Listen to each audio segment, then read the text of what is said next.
From VOA Learning English, this is the Technology Report. Workers at the damaged Fukushima Daiichi nuclear plant in Japan will soon begin another cleanup effort.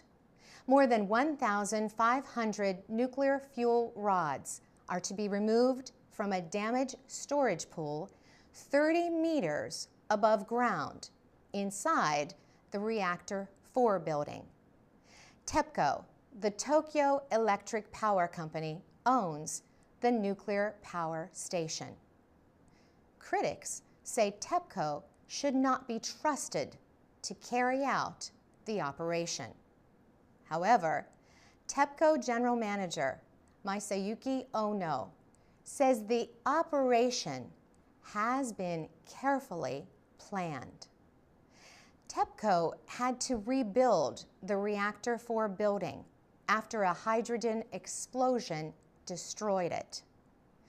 TEPCO workers will first remove pieces of wreckage left by the explosion. Then workers will remove the fuel rods one by one. They will use a crane suspended above the building. The fuel rods must not touch each other or break. Nuclear experts warn that any accidents could cause an explosion many times worse than the one in March 2011. Mitsue Murata is Japan's former ambassador to Switzerland and an anti-nuclear activist. He notes that problems over the past 30 months, including radioactive water leaks, have raised questions about TEPCO's efforts.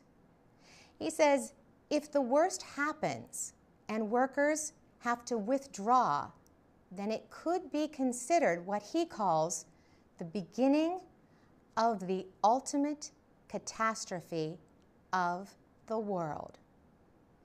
Japan's Agency for Natural Resources and Energy says TEPCO alone is responsible for safety.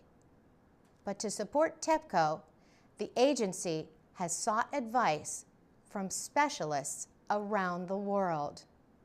Nuclear inspectors have approved TEPCO's plan to remove the fuel from Reactor 4. The process is expected to begin in November and be finished in 18 months. For VOA Learning English, I'm Carolyn Presutti.